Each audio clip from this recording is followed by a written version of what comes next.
Assam, one of the world's best-known black tea origins, has made its first commercial move into matcha.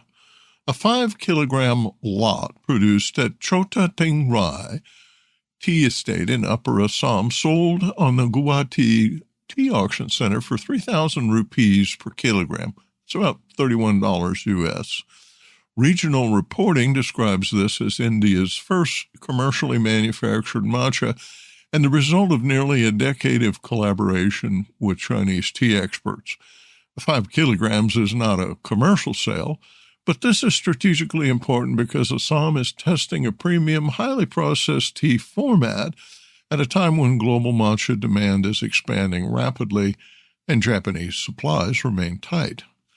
Matcha, however, is not simply ordinary green tea ground into powder. Production begins in the field. Tea plants are shaded before harvest to influence color, sweetness, and umami. The harvested leaf is processed into tencha, with stems and veins removed before milling into an extremely fine powder. Quality depends on cultivar, shading, harvest timing, processing, milling temperature, particle size, color, aroma, and flavor.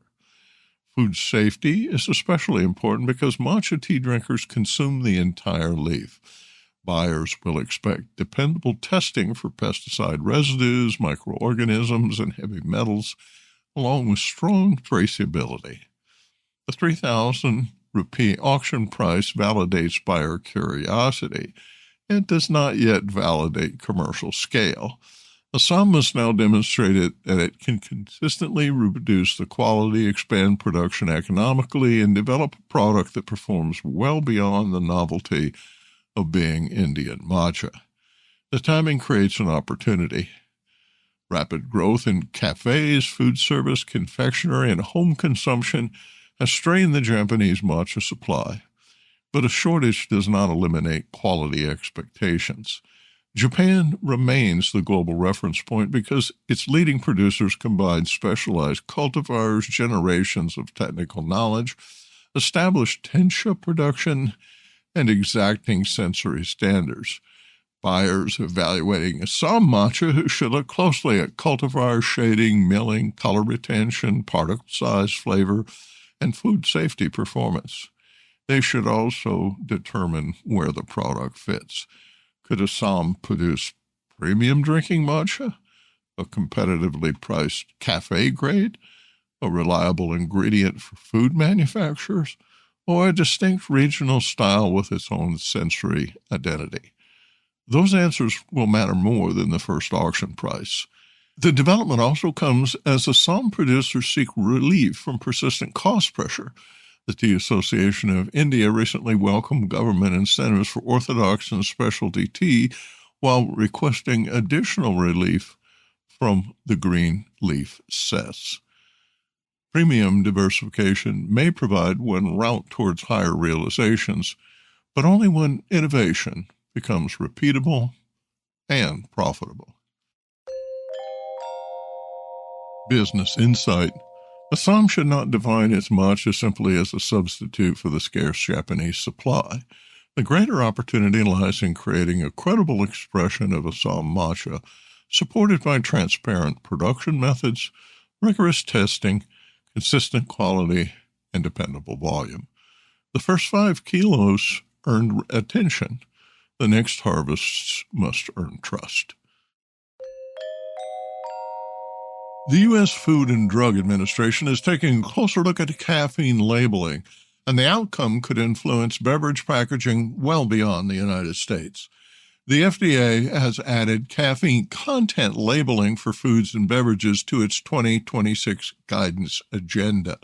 No binding rule has been proposed, and the details remain uncertain, but the agency is examining how companies communicate caffeine content in packaged products and potentially in restaurants and other retail settings. For tea, the central question is whether regulators treat naturally occurring caffeine differently from caffeine added to energy drinks and functional beverages. At present, U.S. companies generally must identify added caffeine as an ingredient, but they are not required to state how many milligrams a product contains. Naturally occurring caffeine in tea and coffee is usually not declared. Consumers appear ready for greater clarity on this matter. Caffeine is consumed by more than 9 in 10 Americans, but many people do not know how much they consume or what a reasonable daily amount might be given their height and weight. For tea, greater transparency could be an advantage. Tea generally delivers less caffeine than brewed coffee and many energy drinks. FDA estimates place a typical 12-ounce black tea at about 71 milligrams, compared to 113 to 247 milligrams for brewed coffee. But tea creates a labeling challenge because caffeine is not fixed. The amount in the cup changes with the cultivar, leaf, dose, water temperature, and steeping time. A bottled tea can be tested precisely, but a loose leaf tea prepared at home may require a representative range of brewing times depending on standard brewing instructions. Many tea companies have already anticipated this decision.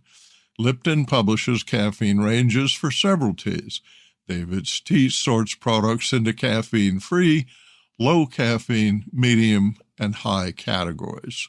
The Republic of Tea provides estimated milligram counts for many products and precise disclosure on the higher caffeine teas. That experience suggests disclosure need not be viewed merely as regulatory compliance. It can also help consumers select tea according to the time of day, desired energy level, or sensitivity to caffeine. The international effect could also be significant. Major brands often design packaging for several markets, and U.S. guidance could accelerate a broader movement towards standardization of caffeine disclosure. Canada, Europe, Australia, and New Zealand already apply various labeling and warning requirements to high caffeine beverages. For tea companies, the best response is preparation, not opposition. Begin documenting caffeine ranges, establish standard brewing assumptions, review testing capabilities, and clearly distinguish natural caffeine in tea from caffeine extracted from products and added to the brew. Business insight. In a market crowded with highly caffeinated energy products, transparency may strengthen tea's position. Tea can offer something increasingly valuable: moderate stimulation, naturally delivered and clearly explained. Severe flooding in Guangxi has inundated jasmine fields in Hangzhou, China, disrupting the harvest during the year's most important production period and threatening the world's most concentrated source of jasmine flowers.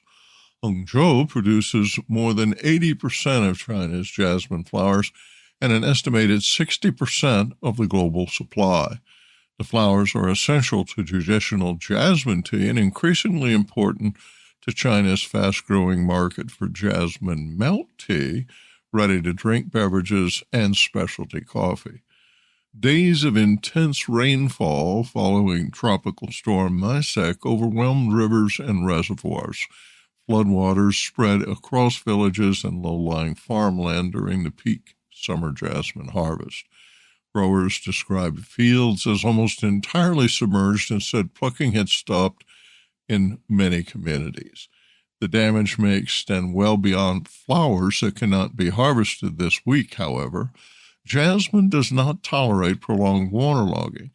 Growers told Chinese media that several days underwater may reduce flowering and damage quality. Longer periods of inundation will kill the plants, requiring fields to be replanted. But reports that the entire Hangzhou crop had been destroyed are premature. Regional businesses report that damage varies considerably. Low-lying farms have been severely affected, while some fields on higher ground or with better drainage escaped the worst of the flooding.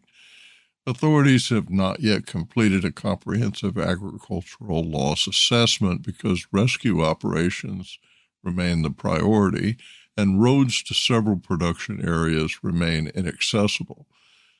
For tea buyers, the first impact may be uncertainty rather than immediate scarcity. The fresh flower collection has been interrupted during a critical scenting period. Reduced availability could raise processing costs and increase competition among traditional tea companies and large beverage chains. The greater concern is concentration. Guangzhou's extraordinary production scale made jasmine affordable and accessible worldwide. But when one region supplies most of the market, a reservoir breach, typhoon, or prolonged flooding becomes a global industry risk.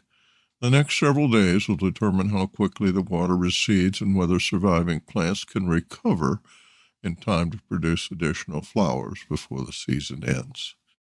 Produced by Adavita Studios. Connect your voice to the world.